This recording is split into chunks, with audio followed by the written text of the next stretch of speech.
ரொம்ப தண்ணி மாதிரி பிணைஞ்சிடக்கூடாது, அப்படியே உதிரி மாதிரி பிணையணும். அப்போ தான் உங்களுக்கு வந்து புட்டு வந்து பார்த்திங்கன்னா உதிரியாக நல்லா கிடைக்கும். கொஞ்சம் கொஞ்சமாக தண்ணி விட்டு பிணையணும்.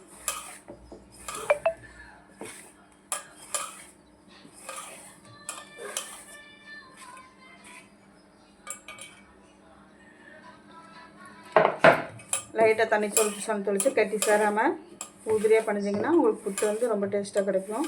இல்லைன்னா களி மாதிரி கெட்டி ஆயிரும் புட்டு.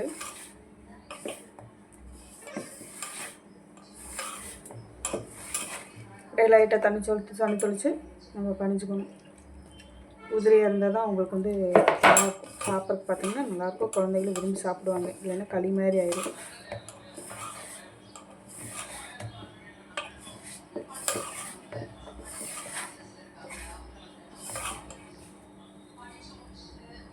அப்படியே மாவு பிடிச்சா இந்த மாதிரி அப்படியே உதுரணும். அப்போ தான் வந்து பார்த்திங்கன்னா புட்டு வந்து பொலன்னு இருக்கும்.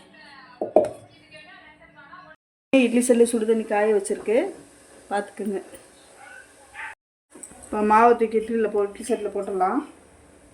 10 நிமிஷத்தில் நமக்கு ஹெல்த்தியான ராகி புட்டு ரெடி ஆயிடும். இந்த மாதிரி உதிரியாக வரணும். அப்போ தான் பார்த்திங்கன்னா நல்லாயிருக்கும். குழந்தைகளுக்கு இந்த மாதிரி ஹெல்த்தியாக செஞ்சு கொடுத்தா வீட்லேயும் ரொம்ப நல்லது.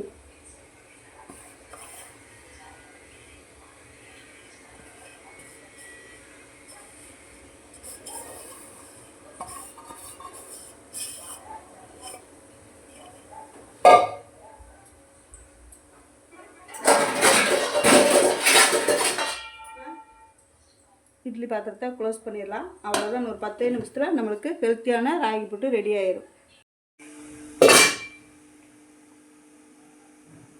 இப்போ வந்து பார்த்திங்கன்னா ராகி புட்டு நம்மளுக்கு ரெடி ஆயிடுச்சு. இதை அப்படியே தட்டத்தில் எடுத்து கொட்டிக்கலாம்.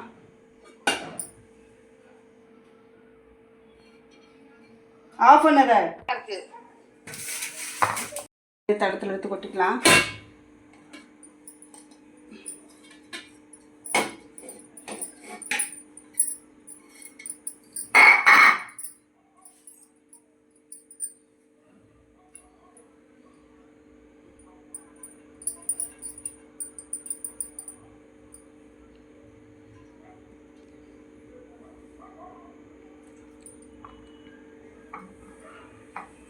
இது கூட தேங்காய் துருவல் போட்டு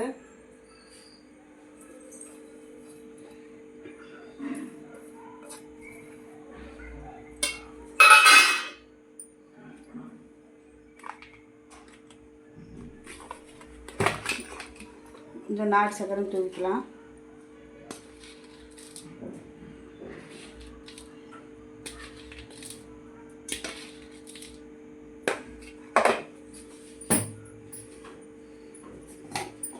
கூட கொஞ்சம் நல்லெண்ணெய் ஊற்றிக்கலாம், கொஞ்சம் நெய்யும் ஊற்றிக்கலாம். ஆனால் நல்லெண்ணெய் ஊற்றினா கொஞ்சம் நல்லாயிருக்கும் சாப்பிட்றதுக்கு. அவ்வளோதான், நமக்கு ஹெல்த்தியான ராகி புட்டு ரெடி ஆயிடுச்சு. குழந்தைகளுக்கு ஈவினிங் ஸ்நாக்ஸாக கொடுத்தா உடம்புக்கு ரொம்ப நல்லது. நம்மளும் சாப்பிட்லாம், நம்மளுக்கு நல்லது. எல்லாருமே சாப்பிட்லாம். அவ்வளோதான். பாய் ஃப்ரெண்ட். அடுத்த வீடியோவில் நம்ம இன்னொரு ஸ்நாக்ஸ் என்னென்னு பார்க்கலாம். பாய்.